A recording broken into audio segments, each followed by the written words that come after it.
Bonne journée les pirates, j'espère que vous allez bien. Alors si vous écoutez ce message en podcast sur YouTube, vous savez que vous êtes un pirate, c'est-à-dire que vous êtes en train de récupérer votre conjoint après une crise de couple. Peut-être que vous êtes ensemble depuis 5, 10, 15, 20 ans et qu'à un moment donné, votre conjoint vous a dit qu'il ne vous aimait plus, qu'il comptait se séparer, peut-être même qu'il avait rencontré quelqu'un d'autre. Vous êtes dans une situation plutôt traditionnelle, plutôt courante. Et heureusement, il y a des méthodes pour passer cette étape difficile du couple et aller en phase 4, la phase de grande intimité, la meilleure des phases que vous pourrez vivre avec votre conjoint. Donc aujourd'hui, je vais vous lire, on va le faire comme ça, on va lire un message qui est arrivé je sais plus d'ailleurs, tuk. Allez, on va dire que c'est un commentaire YouTube, je sais plus. Bonjour mon capitaine, sinon il vient du groupe Facebook, je ne sais plus, j'ai fait un copier-coller pour pouvoir vous le lire. Alors, bonjour capitaine et toutes les pirates, les choses s'améliorent de jour en jour ici, grâce à Bruno. Alors grâce à Bruno, peut-être pas, mais grâce en tout cas à votre travail et grâce à la mise en application de ce que vous apprenez dans les formations. Donc les choses s'améliorent chaque jour de jour en jour grâce à Bruno et votre soutien. Alors ça c'est la deuxième chose effectivement. Les pirates vous soutiennent, les autres pirates, soit en commentaire sous ces vidéos YouTube, soit sur le groupe Facebook. Ils vous aident à mettre en application ce que vous apprenez dans les formations et ce soutien des pirates est important. Et aussi au travail mis en place. Ah ben voilà, parfait. Donc tout s'aligne et les situations sont vraiment les mêmes. Bon. Alors ça, oui, c'est sûr que les situations se ressemblent beaucoup. On est ensemble depuis 5, 10, 15, 20 ans. On a élevé les enfants, on a construit une maison, on s'est donné pour son métier, donc on a fait une phase de sécurisation. Et puis on a oublié l'aventure et un jour, le conjoint décide de passer dans la phase 3, la phase d'exploration, d'aller voir si l'herbe n'est pas plus verte ailleurs et a des doutes sur le couple. Voilà. Alors, une différence quand même, mon criseux n'a a priori plus besoin de son pansement. Ben oui, c'est sûr que quand on est guéri, quand on sort de sa crise existentielle, on n'a plus besoin de son pansement, ça c'est toujours le cas. Les liens sont ce qu'il me dit coupé, mais il lui est reconnaissant de l'avoir reconnecté à lui-même, de l'avoir réveillé, de nous avoir fait sortir de notre impasse. Bon, beaucoup, écoutez, le déclaratif. Vous savez, les analyses, les auto-analyses ne fonctionnent pas en neurosciences et en psychologie, parce qu'on ne peut pas être jugé parti. Comme un bon thérapeute ou un bon psy ne prendrait pas, ou d'ailleurs même un chirurgien, ne travaillerait pas sur quelqu'un, avec quelqu'un qui est très proche de lui, sa femme, ses enfants, je ne sais pas, un ami proche, parce qu'il y a l'émotion qui viendrait perturber l'analyse. Bien, quand c'est pour soi-même, on est encore plus perturbé. Aujourd'hui, je me sens mal, je pense à quelque chose, à mon épouse, à mon époux, et hop, je peux penser que mon mal-être va venir de mon époux. Donc je fais des associations beaucoup trop rapides. Donc l'auto-analyse ne fonctionne pas. Donc quand il dit oui, moi je sais que c'est grâce à mon pansement que on écoute, peut-être, mais c'est vraiment pas sûr. Tuc. Alors où j'en suis. Hop. Bah, ça y est, j'ai perdu. Ça y est, ça revient. Hop. Voilà, nous y sommes. Non, nous y sommes pas. Voilà, ça y est, ça vient. Alors, tac. Alors, par ailleurs, j'ai une très, très brève aventure de mon côté il y a quelques semaines.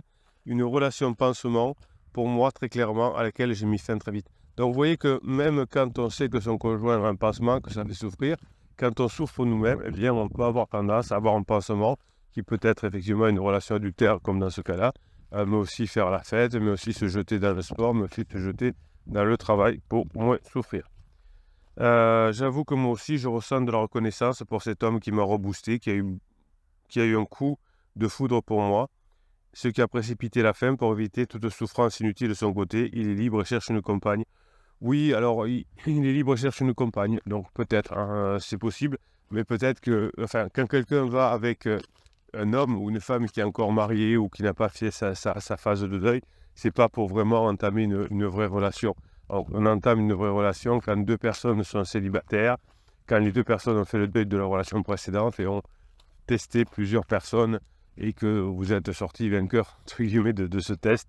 Donc là, il y a des chances que ça puisse fonctionner. Il m'a permis de retrouver de l'estime de moi-même, de la valeur. Oui, alors ça, c'est ce qui se passe avec les pirates. Comme vous vous formez et que vous augmentez votre zone de confort, votre zone de connaissance, comme on dit, eh bien vous attirez beaucoup plus de personnes qu'avant. Donc ça vous renforce votre estime de soi. Et l'estime de soi, c'est souvent quand on se sent reconnu par les autres, quand on se sent bien avec les autres, quand les autres nous aiment, quand les autres nous disent qu'on est super, etc. Eh bien, plus on a de connaissances, plus on est éveillé, plus on a de chances de fonctionner de cette façon-là. Et donc, vous voyez, vous les pirates qui bossaient sur vous et qui avaient une meilleure relation maintenant avec les autres, vous êtes dragués, vous êtes dragouillés, on vous fait des compliments. Et ça, c'est bon pour l'estime de soi. Parallèlement, le psy de mon mari, qui est pourtant plus pirate que psy de quartier, ben ça c'est très bien. Et il y a beaucoup de psys qui sont très performants. Alors il y a des psys, évidemment, ce qu'on appelle les psys de quartier. Il y a des personnes qui peuvent aider sur des choses simples. Mais l'épicier de quartier peut aider à acheter des produits de base et se dépanner. Si on veut quelque chose de très particulier, c'est rare qu'on puisse le trouver chez son épicier de quartier. Donc voilà, c'est juste l'analogie, donc il n'y a pas de malaise avec les psys. Je sais qu'il y a beaucoup de psys qui travaillent très très bien, notamment sur les problèmes de l'enfance, les problèmes qu'on a pu avoir pendant l'enfance et qu'on veut oublier. Les psys sont parfaitement formés pour cela.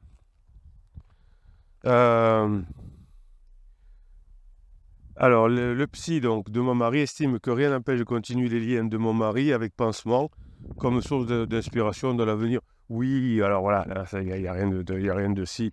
Si j'ai appris pendant le pansement que c'est pas bien, que ça sert à rien de tromper, oui, vous pouvez dire c'est grâce à pansement que j'ai appris ça, évidemment. Cela est rédhibitoire pour moi, cela m'a scotché. Ouais.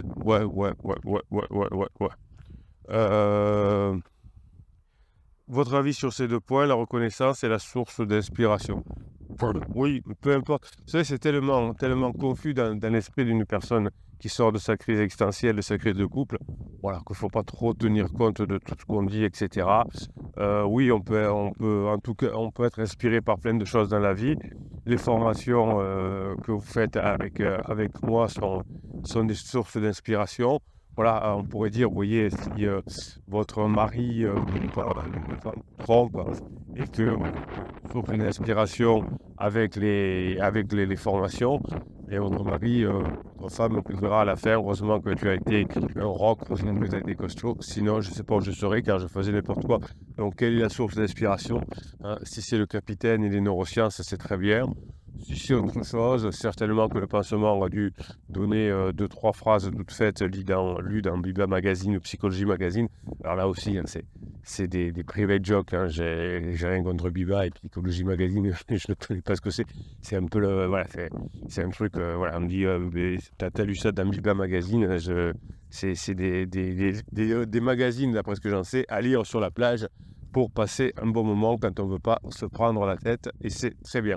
Voilà, donc vous voyez que toutes les histoires se ressemblent. Alors, quand on est pirate, on ne se pose plus vraiment ce genre de questions. D'où vient la source, machin, est-ce que c'est bien cette pirate a retrouvé son conjoint?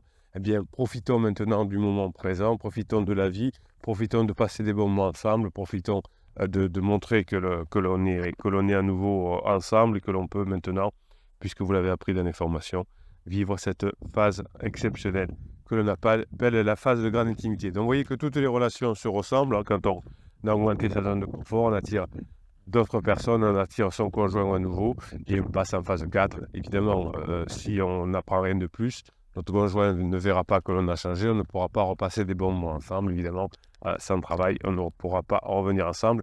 Vous avez des personnes qui ont divorcé autour de vous et vous savez très bien aujourd'hui, vous avez compris que c'est parce que votre conjoint parce que le conjoint qui n'était pas en crise a commis plein d'ultimatums, plein d'erreurs, plein de menaces, qu'il a été mal conseillé par un mauvais coach ou par un mauvais psy, et que le couple s'est arrêté.